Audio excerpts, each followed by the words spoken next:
Friends, I'm glad to be back in this second half to speak with you again.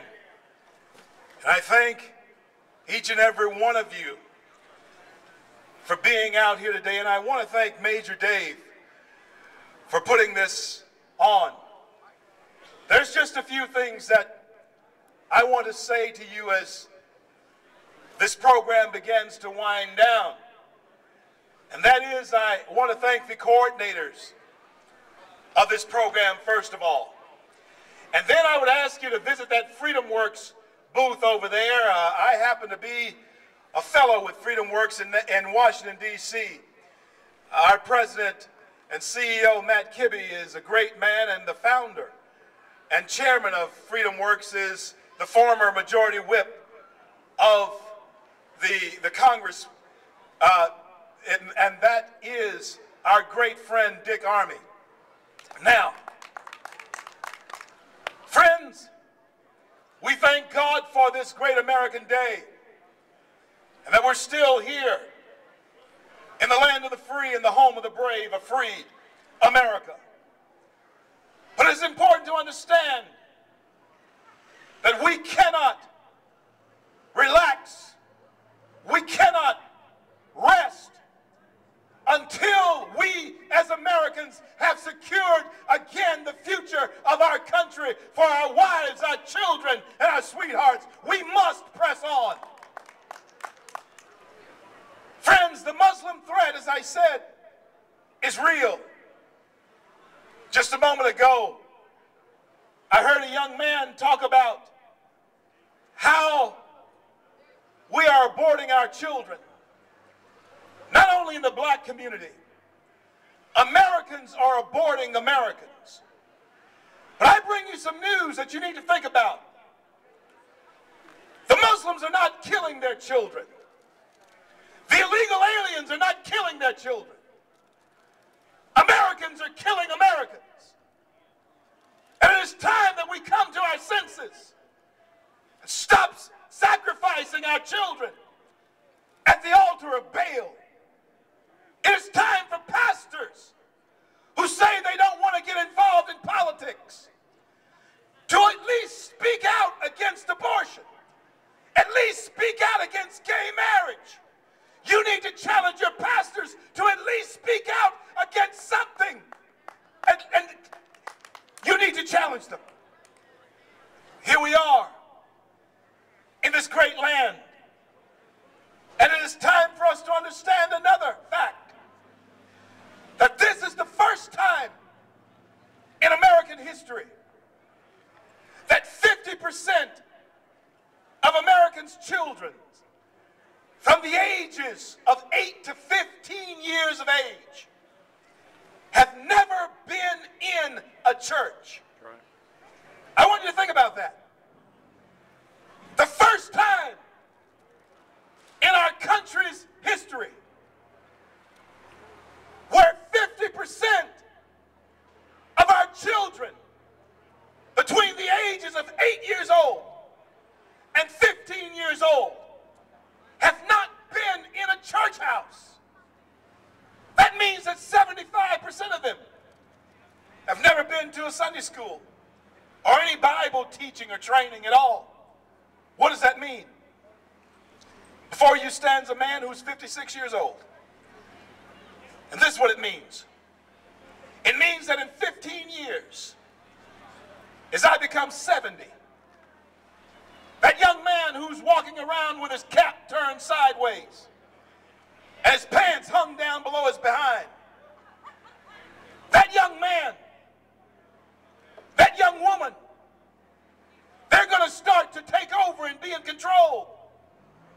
If we don't turn the tide that's sweeping through this country right now, as we grow older, we will be living in armed camps called our own houses and bedrooms. It is time for us to wake up. It's time for us to send a message to Washington, D.C. that we understand that there is a diabolical plot to steal the minds of our young people. You must know that there are teachers in the classrooms that you pay for who are teaching your children that this country that we love, this country that our soldiers fight for, they're teaching our children that we are the enemies. They're teaching our children socialist principles. I say that it is time for you to show up at school board meetings and town hall meetings and tell them exactly where to get off, that we will not tolerate this any longer. Americans, understand that there are people trying to twist our minds, trying to tell us that we need to pay for the sins of our past. Let me put a thought in your mind. There's no way that you can ever put spilled milk back into a bottle. There's no way to ever right the wrong of the past, because yesterday is dead and gone. But the Apostle Paul said that there's one thing we must do. We must forget those things that are behind us and press forward to the high calling which is before us. And America still has some bright days ahead of us that we must press forward to. There is nothing we can do about the sins of our fathers except to make certain that they don't happen again, and to make certain that our children have a clear understanding of who we are and where we came from as Americans. Friends, we are the greatest success story that the world has ever known. Here I stand before you, the great-grandson of a former slave. My grandfather was a great man, but if you wrote his name in the sky, he would not be able to read it. My father only had a third-grade education, but he taught himself how to read, and he made certain that his children would have a good education. The founding fathers of this country, even though they did not see you and I standing here today, if we were able to speak to them, if we were able to talk to Dr. Franklin when he was asked by a woman when coming out of the Constitutional Convention, Dr. Franklin, what type of government have you given us? He replied to her. He told her, I've given you a republic, if you can hold it. Well, here we are in Salisbury, North Carolina, and we would be able to say to Dr. Franklin today, Dr. Franklin, we have made it 235 years. We have held the republic, and we will hold the republic. And so, my fellow Americans, a man like Herman Cain is running for president.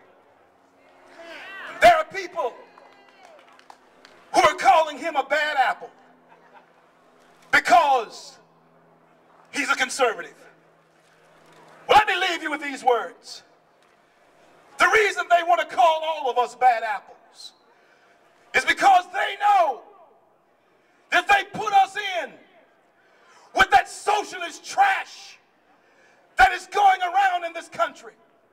They know that if they put this bad apple and Herman Cain's bad apple in with the communist trash that is being spewed in this country, we will spoil that whole barrel for the Al Sharptons and the Barack Obamas in this world. So I encourage all of you to become a bad apple. Become a bad apple and spoil the progressive liberal agenda. Become a bad apple and take back this country for God and for country. Americans, God bless you and God keep you. And stand up, stand up, stand up. God bless you. God bless America.